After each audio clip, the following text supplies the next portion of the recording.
A's Extra. The Anglers Extra pregame show continues from Eldridge Park. The All-Star game is over, and Chatham takes on Orleans with just 8 games left in the regular season. Joe Puccio here on the Manager Show with Chatham manager Tom Holliday.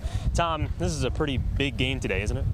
Yeah, I would say so. I mean, 2 days off, everybody should be fresh or fresher.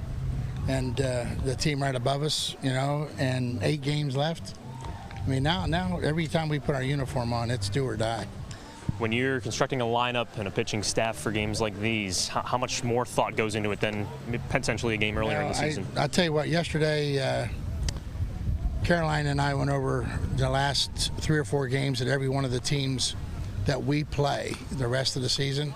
We went over what they're doing, who's hot, who's not. And then probably took me 2 or 3 hours last night to try to arrange our pitching to where I think we have the best shot at winning all 8 of them. And it never pans out. I mean, you don't know. We still got one guy supposedly pitching tonight, and he's got to leave. So anyway, it's constructed, it's built. I'm good with every guy that's here. I'm to the point where I'm not putting anybody on the mound I don't trust. And the guys I put out there, we're gonna live or die with them. 5-1 in your last 6 games. What'd you learn from that stretch? That they can win. They're good. I mean, they're good enough to win this thing. And I learned that probably I don't know that I'll take as many guys that are draft eligible that are coming up here playing for money. I kind of thought that was a good thing because they would play hungry and play hard. And you know what? They all had 1 foot in and 1 foot out the door. And even though they were playing for money and playing for the right reasons, they weren't playing to win.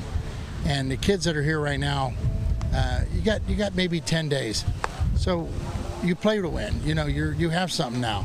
A little bit of pride, something at stake. And their coaches will find out whether they have kids that are winners or not. Wyatt Evans on the bump for you guys today. You talked about setting out your pitching schedule, so why did you pick Evans today? Well, it was rolling around towards him. It was his turn to go, and Wyatt doesn't like confusion. And we had the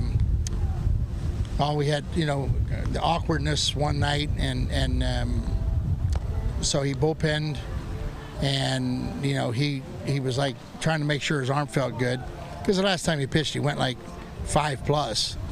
And so I had to wait till his arm felt good, and then when he felt good, and so this is the date that we targeted, and he should be 100% tonight. So I'm hoping we get the same Wyatt Evans we had last time.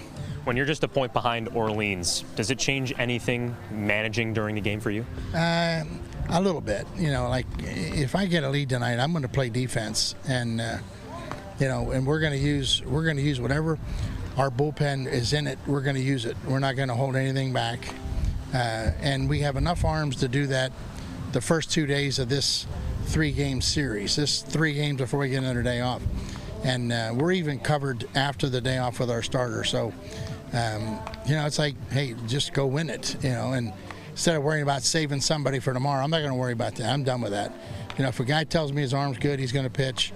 When they go home at the end of the summer, they'll be tired, and then that's when their coaches have to make decisions on whether they, use them all fall or just maybe give them a little time off. So it's out of my hands, but they're all here to win, so we're going to go to win. Get that win, Tom. Thanks for the time. Yeah, you bet.